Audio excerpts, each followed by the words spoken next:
Welcome to the Eana Mokri. I'm already bad at this.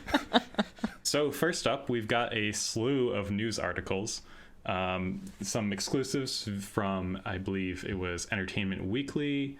I didn't do my research for this segment, so I forget the names of the other ones. Empire Online is one. Empire Online. Yeah, Empire. I'm going to quickly do my research and then edit this in post. Entertainment Weekly, Variety, and Empire. Okay, well, I'll just go with those three. So we've got some news. There was some exclusives with James Cameron and friends in Entertainment Weekly, Empire, and Variety. I can't even remember three things, guys. This is going to be a rough episode. So in a couple of exclusives with Entertainment Weekly, Empire, and Jesus Christ. Hold on. Variety. Entertainment Weekly. Hold on. Okay, Variety, Entertainment Weekly, and Empire. Variety, Entertainment Weekly, Empire. Variety, Empire. There you go. Entertainment Weekly. We got this. Okay.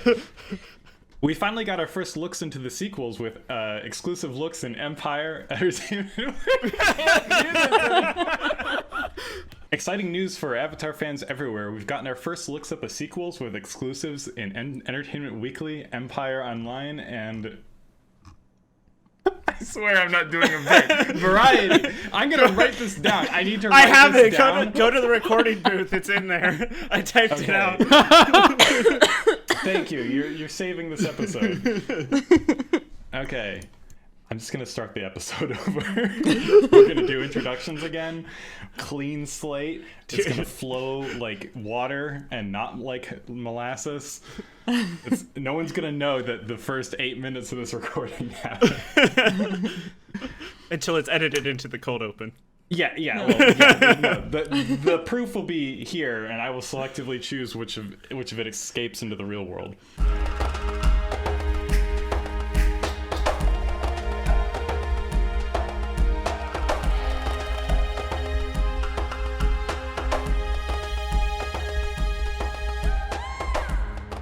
Welcome to the Eana Mokri podcast. We've got a whole lot of Avatar news coming out of our brief hiatus, and let's just jump right into it. I'm Bamarik, and here with me are my co-hosts Eana, Awe, and Willem.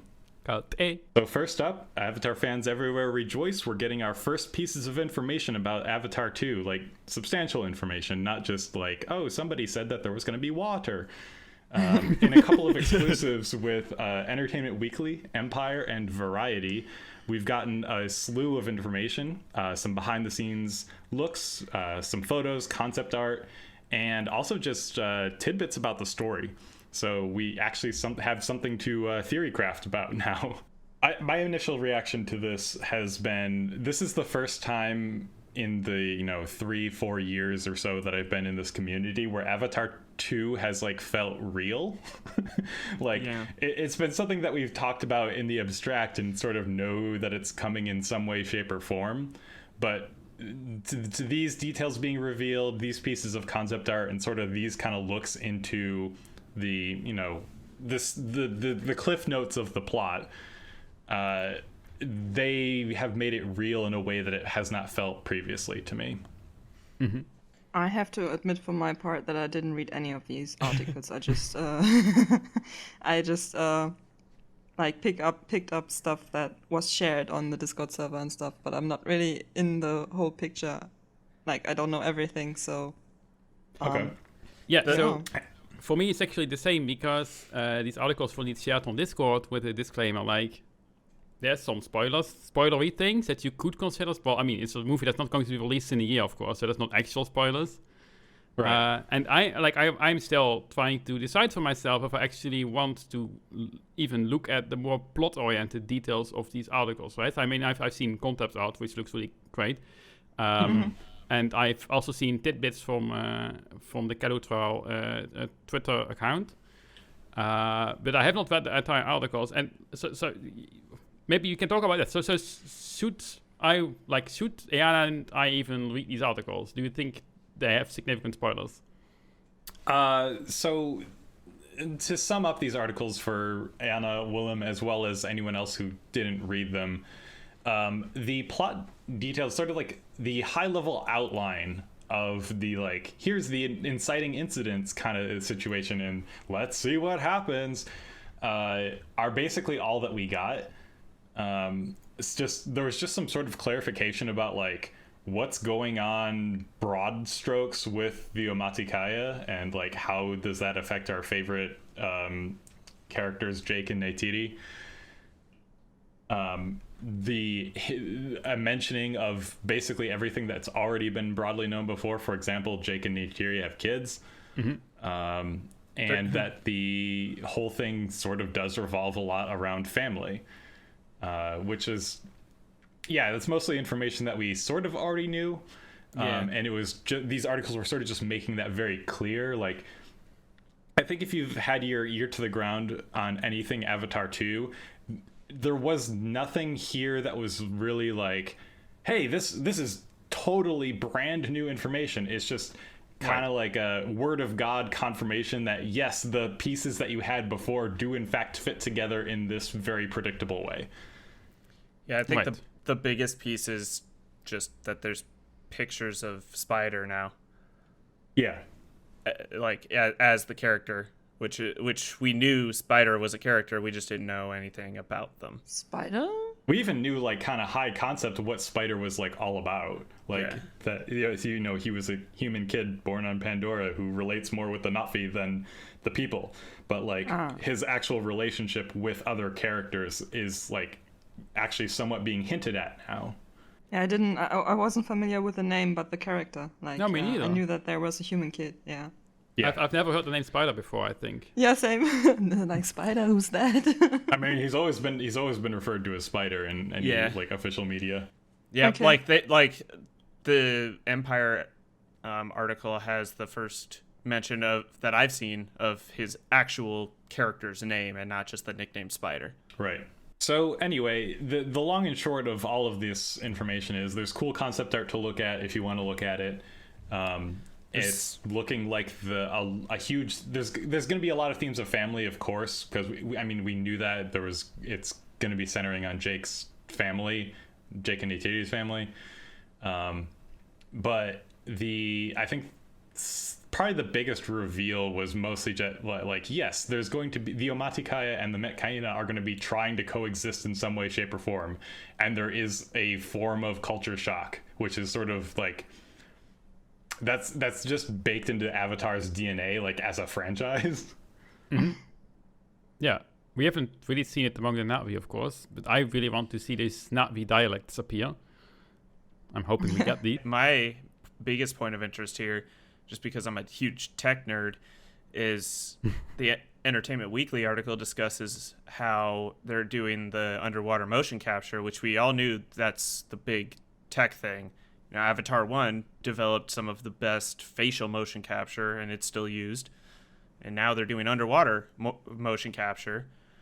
He discusses how there's a lot of people who really wanted him to do just putting people on wires and simulating being underwater, but apparently he ran side-by-side comparisons, and it doesn't even look close, and the best way to do it was to do it underwater. But they can't use scuba gear because the bubbles will interfere with the motion capture very severely. Oh, yeah. So that's why all of the stuff that you might have seen in the news being that half the cast learned how to hold their breath for upwards of 7.5 minutes.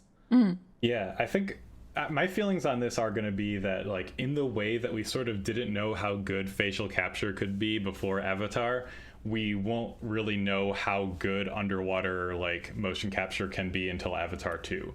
It's going to be one of those situations where, like, once we see Avatar do it right, we're going to sort of look back with, like, a little bit of like, that's rough, to anything that was done before. It's going to be kind of like looking back at, like, the first Toy Story, where it's just like, yeah, sure, that looked amazing in its time, and it's like, oh wow, things can't get better than this, and it's like, oh no, they can get better than this, and now that we've seen them be done right, it's like, oh yeah, okay. Yeah, the humans in the Toy Story movie, original Toy Story movie, definitely look rough now.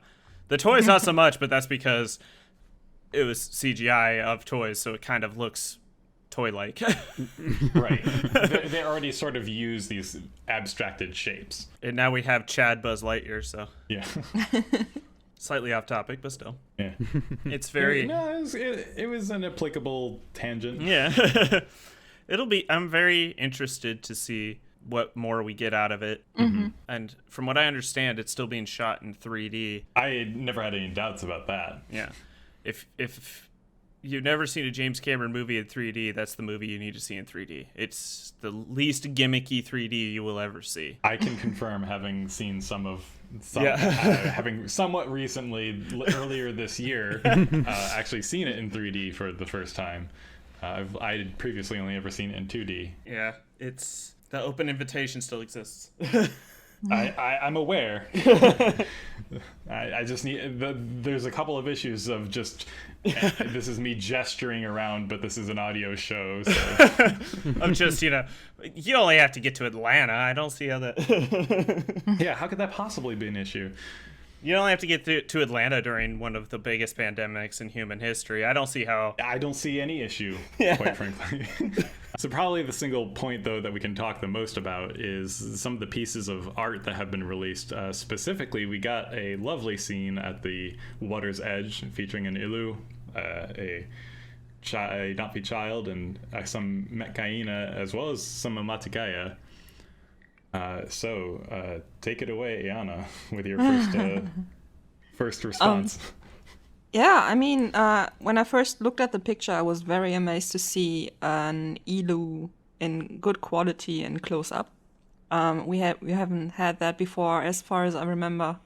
Only like shots from afar or where they were completely underwater. So seeing it set and what it looks like actually was pretty mind-blowing to me. And as I continued looking at the picture, I noticed that the Metkaina, members of the Metkaina clan, looked different to other Na'vis that we were familiar with so far. Meaning that they appear to have some sort of fins on their arms, and their tails look to be wider than, for example, the Omatikaya. Mm-hmm. Yeah, I was part of the discussions that were happening immediately afterwards, and their arms look sort of wider and thinner, and their tails are also just sort of like wider and thinner, and it looks like they are adapted to the water environment, which does beg the question, for how long have they been near the water, and like for them to have adapted in that way, like and also looking further ahead, what other adaptations exist? Like, are there Na'vi with in cold regions that have hair, like furry Na'vis, like actually furry? It's actually an interesting question because there's some stuff in the some of the resources out there like Pandorapedia that suggests that there are there's like almost regional speciation. If I remember correctly, there's a couple of places. I don't know how canon it is, but at least on Pandorapedia, it's mentioned that there's a couple of instances of Na'vi that can use their tails to hold themselves up. Right, I remember that bit. Which the Omatikaya cannot do. Mm-hmm. So it makes sense. What I'm also very excited for is to see if there's any dialects that come out of it. Mm-hmm. I wouldn't be surprised if there were. I wouldn't be surprised at all if there was dialects. I mean, it's mentioned, I feel like, but it's like mentioned in Pandorapedia, but there's no specifics out there yet. Right. That was sort of the like go-to way of Pandorapedia explaining things circa like the first film, was just like, oh, there's more out there, or like there's this, but I'm gonna give zero details. It exists, we swear. Which is kind of like the most quintessentially Avatar franchise thing to do. It exists, we swear. Yeah, it exists, we swear, and you're gonna love it and it's coming eventually. You're gonna love it in a decade and a half. So yeah, I'm super excited to get to know the Metkayina and how different they are from the Omaticaya and everything else we've seen so far. I've been thirsting for some new information and variety on everything Pandora that is not tied to the Omaticaya, because we've been with them for what now, 11 years. Well, so yeah, I wouldn't want to say they are boring, but like we've studied them for long enough, I would say. they're gonna be forever the Na'vi that we assume is like the default. Yeah, the exactly. default. Those are the ones that we were familiar with. I mean, it's not like everything Avatar over the last 10 years has been like Omaticaya. Well, I mean, like it has been, but there also really hasn't been that much. Like it's not. It's an unfortunate consequence of them being the first that really saw, and also the only like media that we had to go off of. But I do know what you mean. Like, I would love to see more different, variations, different clans around Pandora, and I think Frontiers of Pandora would also be a great vehicle for exploring that even further. Like, taking the differences that we're going to see with the Metkayina and then further expanding that onto other clans around Pandora. Regarding the Metkayina and their like differences, their visual differences, this is just straight out of a like visual design playbook. I mean, like if you wanted, I just thinking about this from a video game perspective, you want to be able to clearly recognize like differentiating features between things, and like breaking up silhouettes or like slightly changing, like having those wider fin-like arms or tails or whatever is a very easy visual shorthand for like these ones are different. And I think a lot of the themes surrounding Avatar 2 especially are going to be like, hey, the Omaticaya move in with the Metkayina. Oh, you can tell that they're different. Like you can't confuse an Omaticaya for a Metkayina if you look at it for more than like a second. And having that sense of otherness and like incongruity is going to be a very important storytelling vehicle for Cameron to work with. And it very much seems like something that he would do, because first of all, it's just sort of tied in with his very scientific and sort of like nature. He's always thinking about how would nature solve this problem, if that makes any sense. Yeah, and we also have to remember that with Avatar 1, we spent a lot of time in rainforests, which, Cameron's very, very interested in it. But now that we're going to an ocean thing, we're kind of in his element now. He's a huge oceanography buff. Right. He's going to be playing favorites. Oh, yeah. Like, I'm very, very interested to see what he does with this. There'll be a lot of interesting things, I think. Yep. And that's the segment. There's going to be a lot of interesting things. Well said. Yep. Things are going to be interesting, and that's going to make them interesting. Wow. This is the top tier quality commentary that you expect from Eana Mokri. We were doing that the entire time I was up with my family, because my dad said he was going to plug his phone. He was going to plug his phone in so that it would be charged, and we just made fun of him for the entire rest of the time. Or just being like, "Yeah, we're gonna head out so we can leave." Amazing. Stay tuned with Eana Mokri to keep up with all of the Avatar 2 news as it comes out. Thank you for doing that segment for me. Anyway, moving on to our next little piece of news. So something that me and Awe can definitely talk a lot about. Yay! An episode of How To with John Wilson was recently released, and it has some of your favorite hosts here in the actual episode. So season 2, episode 5 of How To with John Wilson is How to Remember Your Dreams, and without spoiling too much, the episode sort of revolves around the balance between fantasy and reality. and eventually comes to a segment featuring some friends from Kalutral who gathered for a meetup. And yeah, we were there. We were shown in the segment, got to speak some Na'vi and have that out there into the broader world.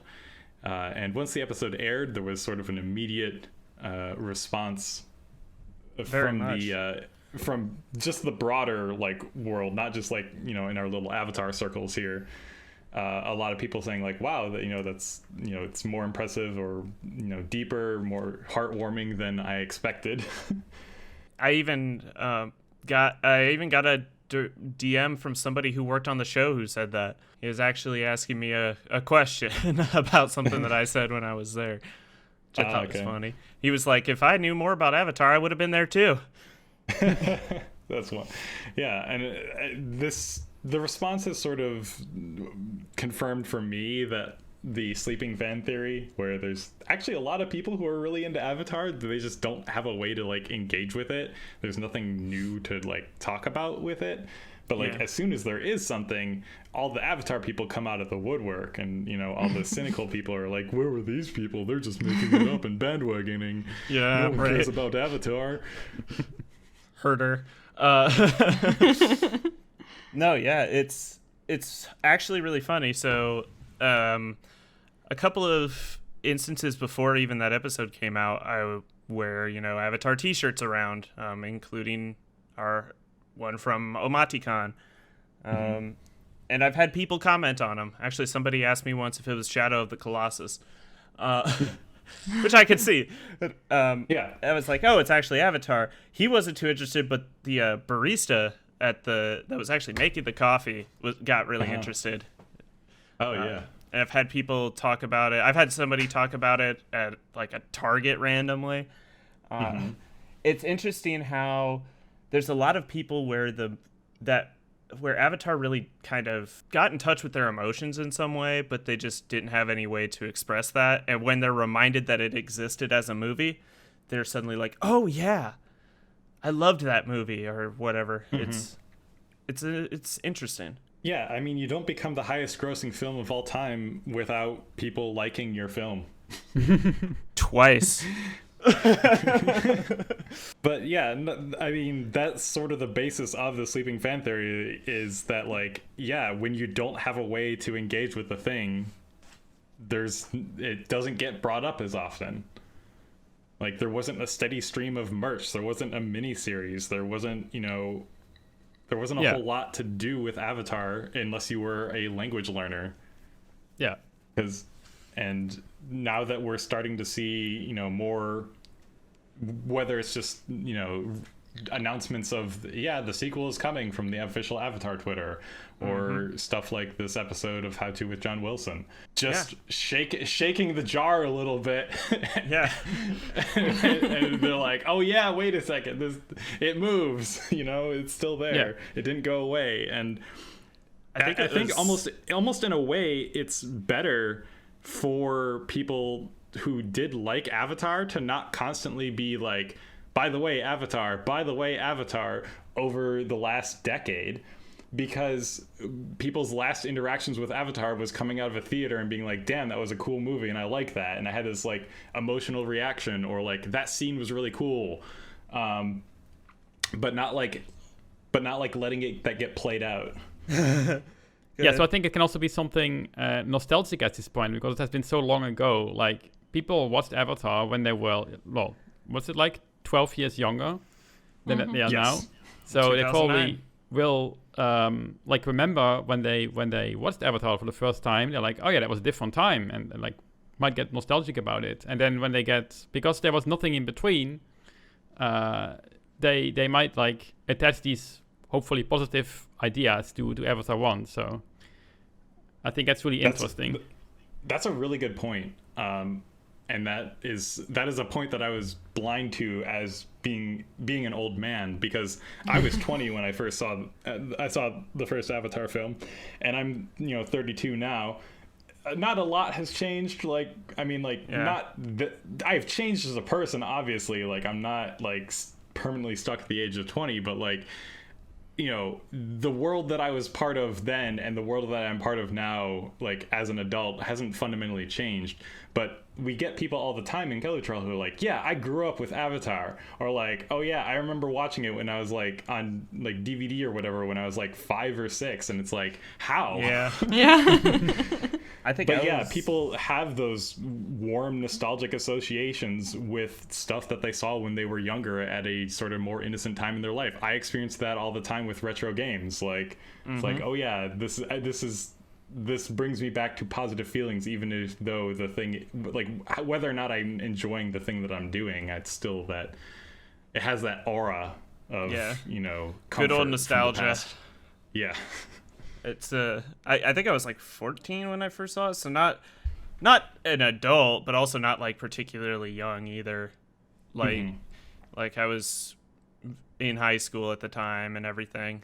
For me, it was still just an otherworld experience type of thing. Yeah, it's hard to describe sometimes. Yes. But I also feel like anyone who's ever seen the film can somewhat relate on some level. Oh, which also presumably is the Venn diagram of people who have seen Avatar and people who are listening to this podcast is probably a perfect circle. Well, a subset, I guess. Yeah. Yes. We wish. Yes. Oh, well, you're right. It's two circles, but like they completely overlap. But not everyone. If everyone who saw Avatar also listened to this podcast, I would be in a different line of work. Right. Then you could hire an editor, right? Yeah, that would be great. I would not be having issues getting into other graduate schools. I'll tell you that right now. But no, I'm curious. Well, first off, I want to, for future reference, I was a comic shop guy, or token ginger, as I like to call. And yes, I was If you see the episode of How To with John Wilson, Awe is the individual I met at the comic book store. And I appear as the guy at the whiteboard giving the leNa'vi lesson. I think I have like 2 other lines. At least the entire world knows how adjectives works, right?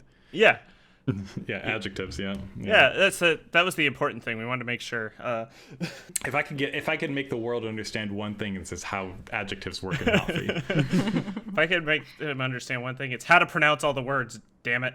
Oh man, but I'm curious how everybody here reacted to the episode. You know, maybe not with too many spoilers, but just like your general overall reaction. I mean, I knew what you guys looked for, before I watched the episode. I knew what you looked like, so it wasn't a big like face reveal to me or something. But it was surreal still in a way to see you guys move. You know what I mean? Like I feel moving that. and talking and stuff. So it completed the picture a bit more in my head, and it was like really nice to see you guys come together and being interviewed and talk about the thing you love. And I really liked it without giving too much away, what was talked about and stuff like that. I really liked it. Like, it was heartwarming and it was nice to see, especially because the guy that made the thing, John Wilson, didn't like it. It didn't feel like he was he wanted to portray you as some kind of freak, or some nerds or something, but he just like showed you in an honest and curious way, I would say. So yeah, for everybody listening, before anybody here agreed to it, we had Mako, who also was there. He went through pretty much his entire backlog of his first season to see how he treated guests and how the show came across to make sure that it wouldn't be, oh, look at these freaks. But and I tend to agree there. It was very much like, hey, here's a bunch of people that really like doing this thing, and I want to show you all these people who like doing this thing. Yeah. I've started watching the series, After I will admit the episode I was in was the first episode I had seen. Same. I was just vaguely aware of the series, but having watched a couple of other episodes now, his show rides such an interesting balance of like, these are people who could easily be made fun of, or just the innate premise of what they do. Like if you were to write a 2-sentence biography of any of the subjects that he features heavily on his episodes, they're like, that's quirky and weird. And a lesser, artist might just run with that of, that's quirky and weird, and we're going to make all sorts of funny, weird jokes like at that person's expense. But How To with John Wilson takes his subjects and is like, okay, we admit that the premise here is weird, but let's also just sort of dig deeper and let them just be their genuine selves and just see like how fascinating can that be, or like how humanizing can that be, or being like, dang, this is a window into a world that I didn't know existed. Yeah. And I think that's where the show succeeds. And I also think that our community was sort of perfect for that. Absolutely, I agree. Because on the surface, what we do is fucking weird. Like, yeah. It is. I don't think there's nobody here that is either delusional or recognizes that learning to speak a constructed language from a sci-fi film from a decade ago is an unusual thing. Now, like, you're either aware of that and embrace that, or you're delusional. Fun fact. I mean, I'm aware of it, but not always, right? I mean, I have a very clear opinion that everyone is kind of weird in some way. And some people are just more conventionally weird somehow. Like, I mean, for some reason, people do stamp collecting. I've always found it like the weirdest thing to be obsessed about, right? I mean, why? So, like, when I interact daily, like on a day-to-day basis with the Na'vi community, I'm just like, this is totally normal. And I mean, when I think about it, I'm like, yeah, most people wouldn't do this. But I mean, you reminded me of one of my favorite quotes from our own Alim Samsiu, which is, normal is just the default weird. I've stolen that as a motto now. I was going to say, fun fact, when I first joined the Na'vi language community, it took me 3 to 4 months before I eventually told my parents that I was doing that, and I was living with them at the time. Yeah, it was just like I didn't know how they would react, which was weird because my parents are extremely understanding and also quite weird people, so they wouldn't really care. But like, it was a very personal thing, and I wanted to, kind of reveal it at some point. Right. And funny enough, my mom actually picked up a copy of the Activist Survival Guide from the library and started looking at some of the words in the glossary after I told her. So cool. I'm the kind of person where I immediately gush about anything that I'm into to anyone who will listen. So within a week of me learning to speak Na'vi, everyone in my circle knew I was learning to speak Na'vi. And my family is like, they're pretty supportive, and they'll get excited about anything I'm excited about. And so like occasionally my mom will like try to text me in Na'vi, and it's mostly just like word for word translations of stuff. But yeah, I appreciate the gesture. Yeah, my mom's pretty much only done like interjections before. I remember when I first started learning, I printed out the Horan at the time, like on paper, put it in a binder, and took it with me to my job at COSI at the time. And I would read it when I was able to, there was nobody around, or I had some time and could just kind of sit and read through it. And I had a couple instances where people came up and saw it and was asking about it and thought it was really cool. So that, like, I've been surprised by how many people think it's interesting. Can confirm. Absolutely. Back to sleeper fan theory. If you have an actual like bound copy of the Horan, and I think people, even when strangers see it, they must assume it's serious, right? Yeah. Yeah, pretty much. I was going to just kind of give my thoughts on the episode real quick. There's so many specifics I want to discuss, but I don't want to spoil it. I ended up watching it. I was up with my parents for Christmas, so we watched it when it premiered. So I watched it with my parents and my brother there and everybody. I was very happy with how they did it as well. I thought they, like has already been said, they displayed the community in a way that was very, what's the word? Neutral, I guess would be a way to put it. Like there's no judgment either way.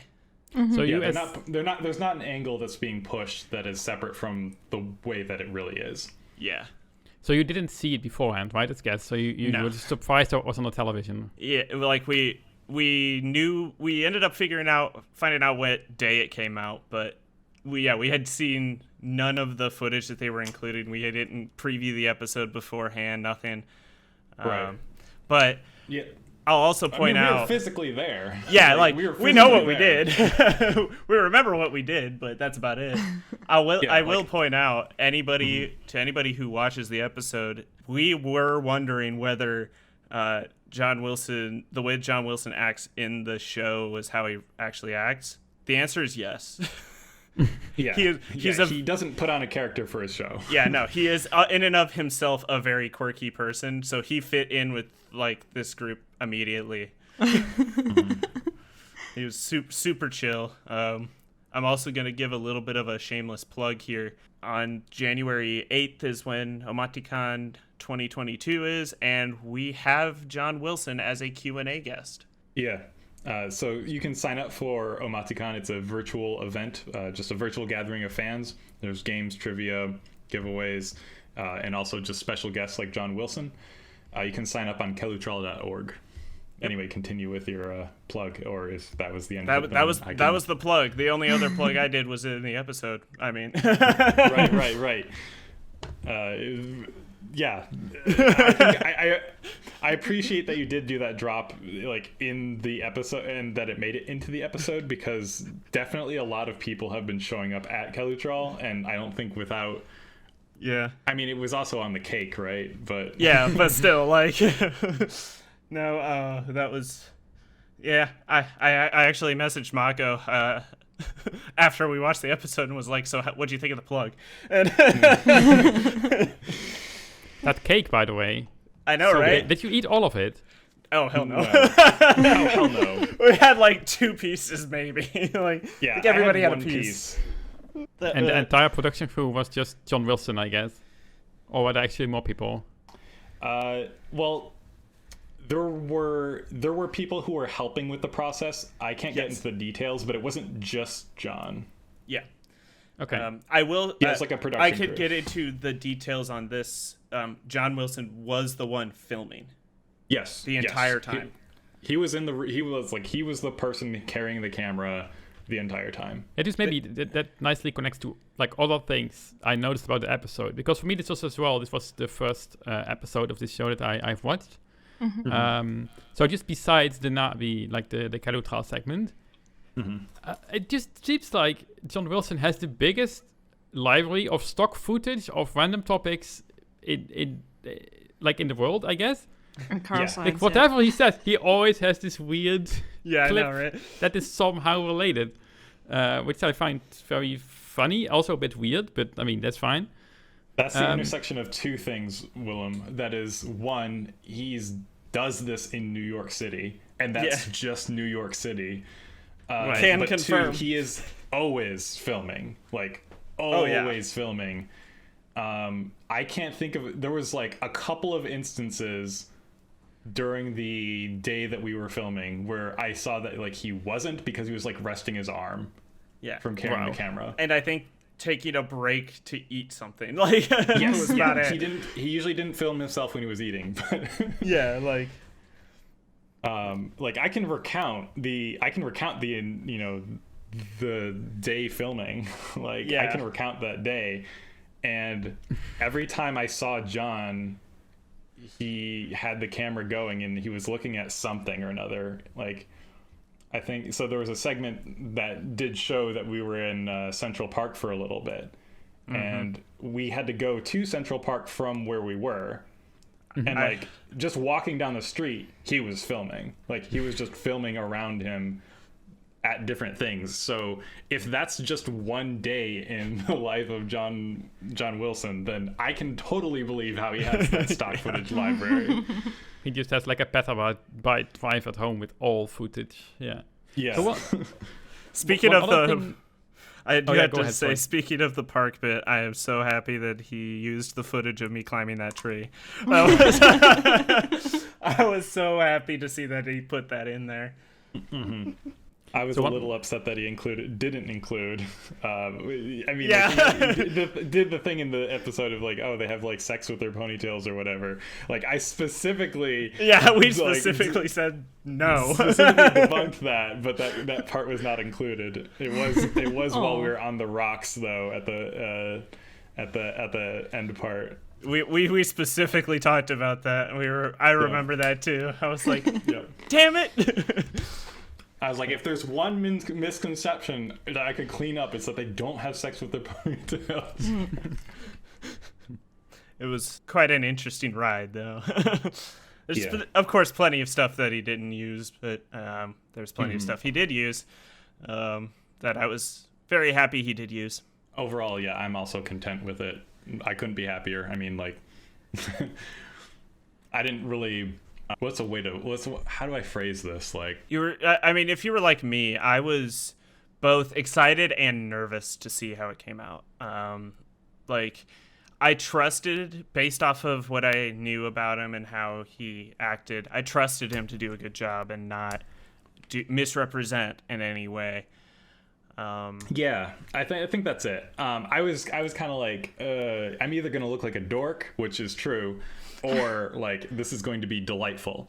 And based off of all my interactions during the trip, I was like, oh no, they actually do seem genuine. Like, this doesn't seem like it's gonna be played up for laughs. Yeah, he's not trying to make, like we said before, he's not trying to make fun. He's actually genuinely, he even did a couple of interviews about this. He's genuinely interested in people who are interested in things.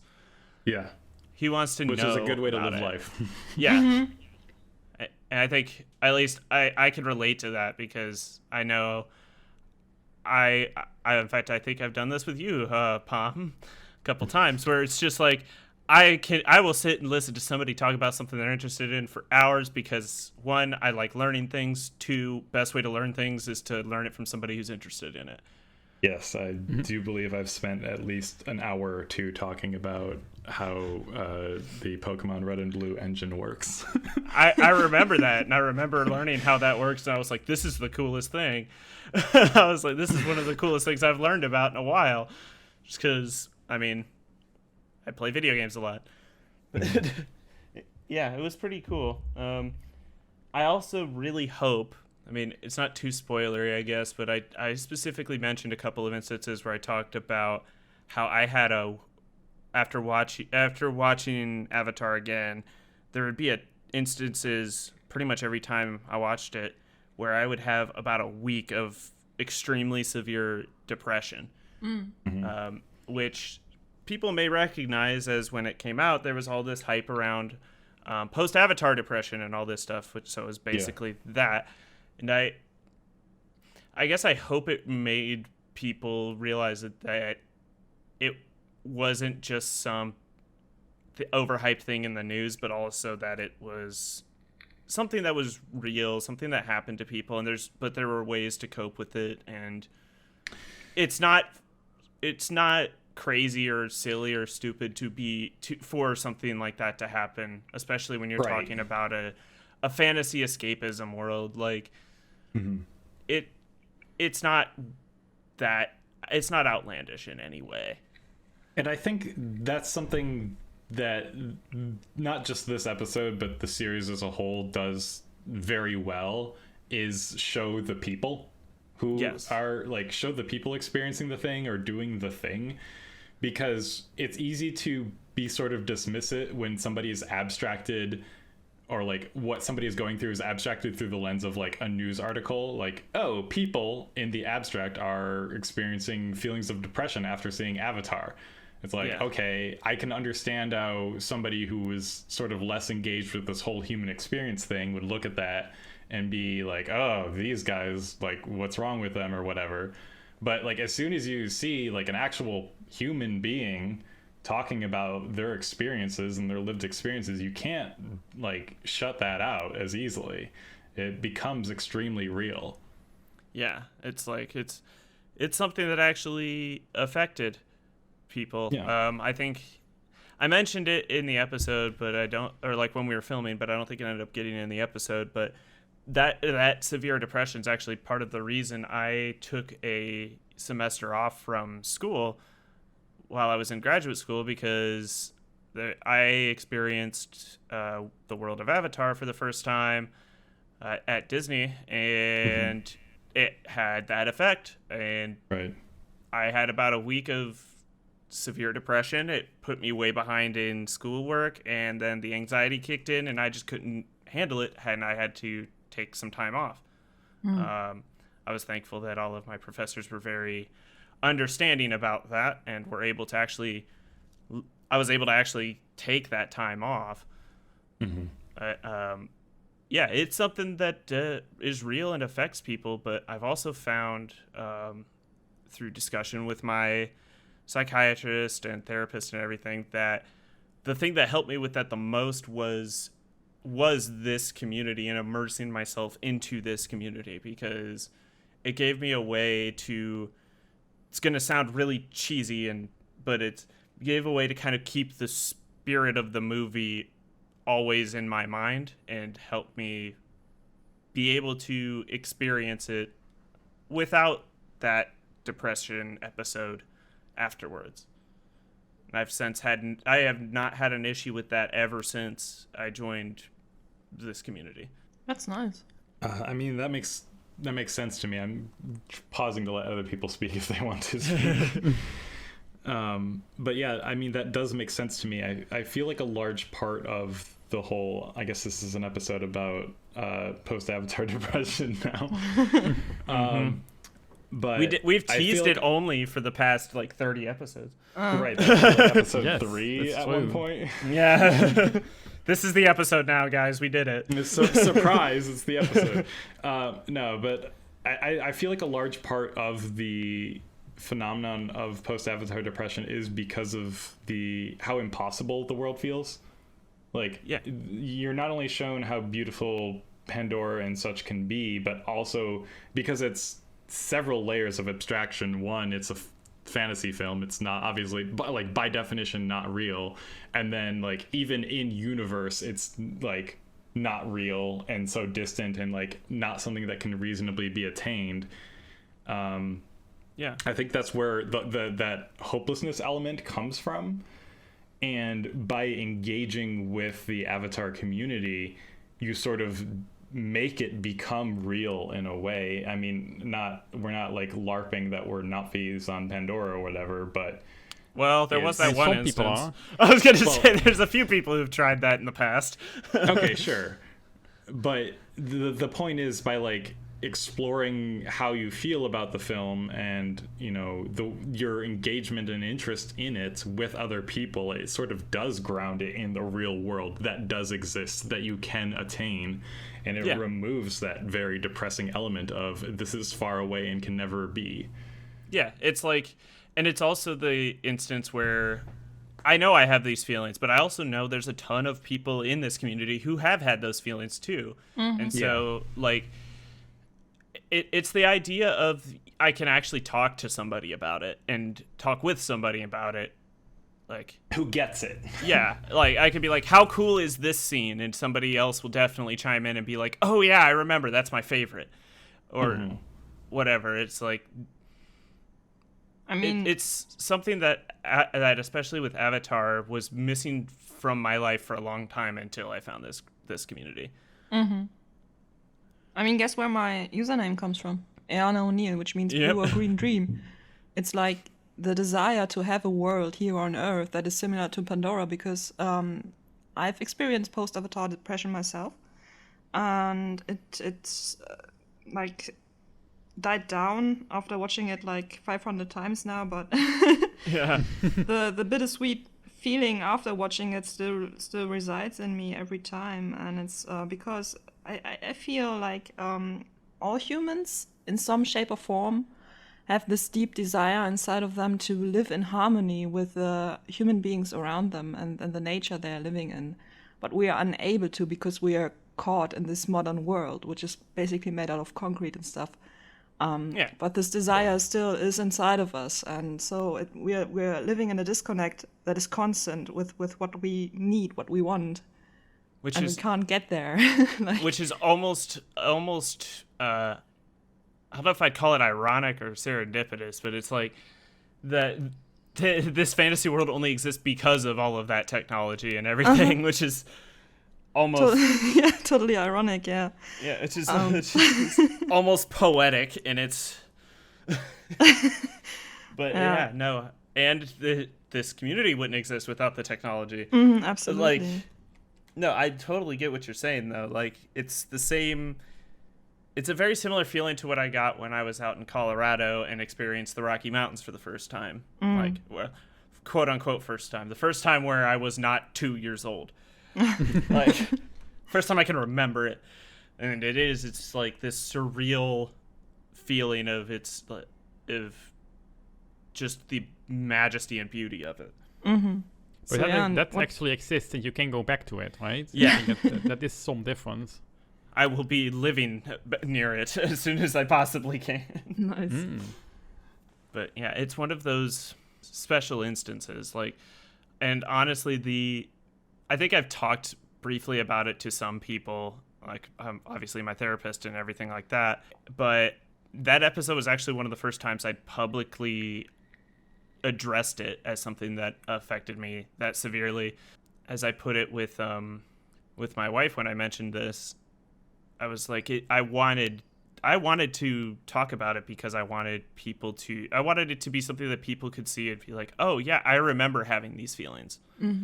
And somebody acknowledging it on TV I felt like was something kind of important. I saw a lot of, I've been sort of passively tracking some of the like Twitter response to the episode. Just searching some keywords and just seeing what people are saying, and like a lot of people have been saying like, man, like these Avatar nerds are like supremely brave for like saying, you know, what they did on camera, but like also it's just very touching and very humanizing.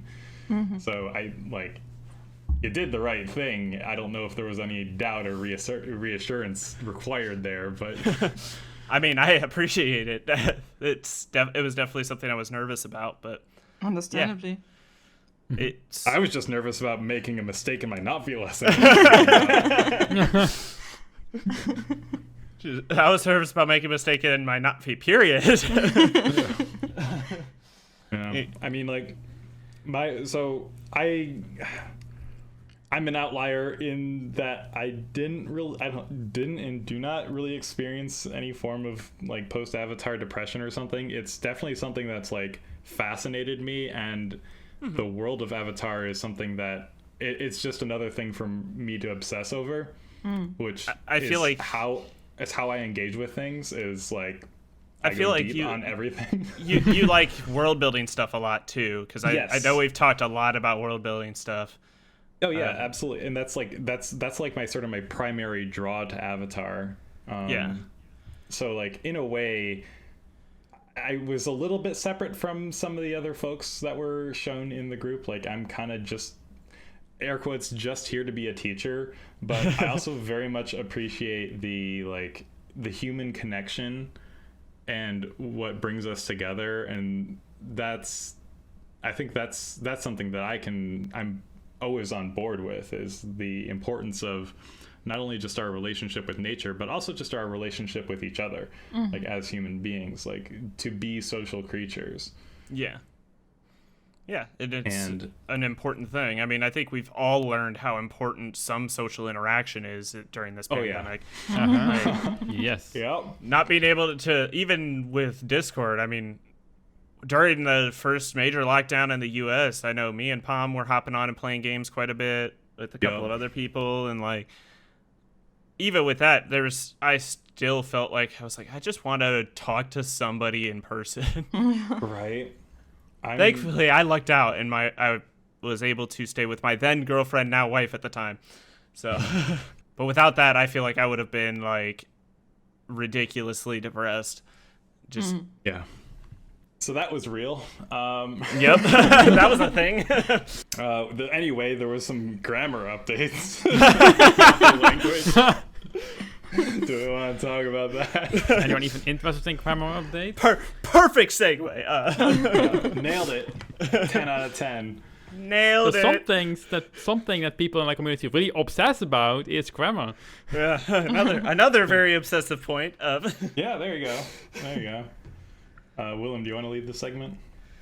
I mean, the segment can be very short. It is a Yeah. very simple update. So actually, we have been away for months with the Eana Mokri Yes.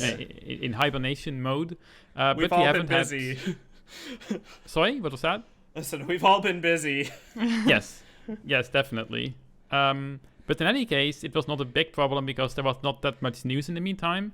So basically, we've only had a single minor grammar update, which is about loan words. So if I have a loan word, for example, Christmas, which in leNa'vi then becomes Kerismisse, then it ends with an E, because in leNa'vi a word cannot end with an S sound.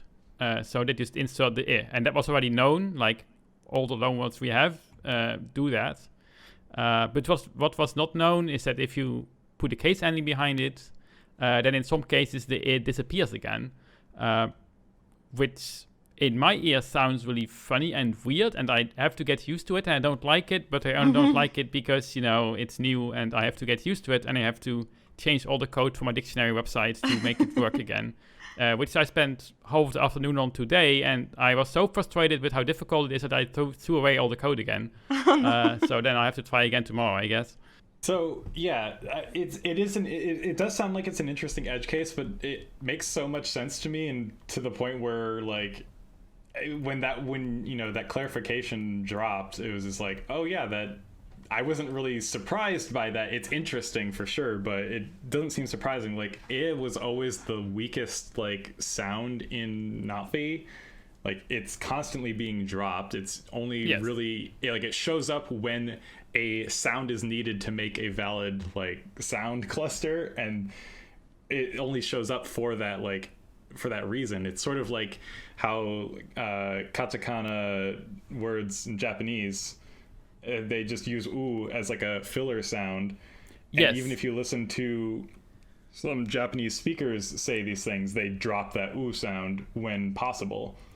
Yes, exactly. But so yes, that's very, very true. They do drop the sound, but they do not drop it grammatically, in the sense that if I put a particle behind it in Japanese, it doesn't just erase the sound again. So that is like why I intuitively always thought of it like, okay, we have kerismisse. Like the E, maybe you wouldn't really say, like, would maybe say like kerismisse with a very silent E. But then still, I mean, it's part of the word kind of, because for leNa'vi, like in the leNa'vi mind, in my mind, what the leNa'vi mind would think about this word is like it's still part of the word, it's just silent. So for me, it's like counterintuitive that you would then drop it. But I mean, I just have to get used to it. It's fine. Also, yeah, as you were saying, E is dropped always, really, when there's anything behind it that makes it droppable. Except that no one ever does it because, you still write it. So... and it's kind of a weird argument to be coming at it from the it's written this way argument, because written leNa'vi is a product of our convenience. It's not something that the leNa'vi consider. Yes. So we need to come at the leNa'vi language and its grammar from the perspective of this is spoken. This is spoken, and this is how we choose to write it down. For I think now. From that perspective, it definitely makes so much sense to actually drop the ear, right? Because we have a rule that says if you have an ear, unstressed ear at the end of a word, and behind it comes some kind of vowel, we just drop the ear. And so if you say kerismisse, I mean, that's an unstressed ear, you can just drop it. So if you don't even think about it in the terms of the written form, yes, I agree. And it makes sense. I just have to get used to it. Yeah. This is the one situation where my kind of jerk-ass approach to loan words actually comes in handy. Like if you were to have me say Christmas Day or whatever, I would say just like Christmas. Like I don't bother like phoneticizing loan words into leNa'vi. Like if I'm talking about coffee, I just say coffee. Like I almost switch tones when I'm saying the word back to like just how I normally say coffee. Because it's not a leNa'vi word. So would Christmas Eve be Taram Christmas or Taram Christmas a Christmas sre. Taram Christmas? Yeah, I like that. I guess it is. Yeah. I guess dawn is more accurate because the celebration does refer to the evening. Like Christmas Eve day is like its own like thing. It's like not something considered, but Christmas Eve, like the night before, is the anyway. I mean, yeah, I always thought that Eve just meant evening, but that might be my simple non-English mind. No, you're right. It's another word for Halloween is All Hallows Eve. Yeah, I'd like another phrasing of it is sometimes referred to as All Hallows Eve. Yeah, for the people who want to sound mystical and magical. Yeah, for the people who want to make it sound awesome. For the hipsters who don't like Halloween. How can you not like Halloween?